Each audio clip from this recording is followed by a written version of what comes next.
Welcome to Session 15, Writing Linear Equations. Today, you will write a line from 2 points or a point and slope, translate a constant rate and initial value from context, and move accurately among slope-intercept, point-slope, and standard forms. Watch the structure, not just the arithmetic, because each move must preserve the meaning of the problem. The visual gives us the central idea. Locate the intercept before tracing the slope triangle. The intercept answers, where does the model start? While slope answers, how much does the output change for each input unit? Keeping these roles separate makes context equations much easier to write. Use this first move. Compute slope if it is not given. Then, use point-slope form immediately with a known point. Work example, point and slope. Write the line with slope minus 2 through 4, 5. Step 1. Use point-slope form. y5 equals minus 2, x4. Step 2. Distribute. y5 equals minus 2x plus 8.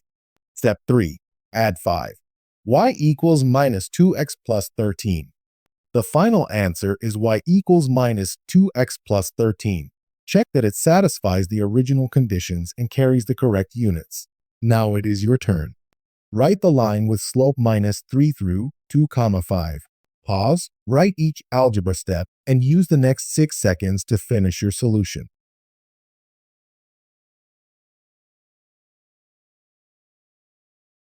Here is the modeled solution.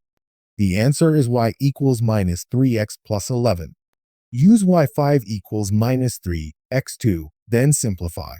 Verify it against the exact wording before moving on. Session 15 recap. Compute slope if it is not given. Next, use point-slope form immediately with a known point. Then, simplify the slope-intercept form when the question asks for rate and initial value. Finally, substitute both known points to verify the equation.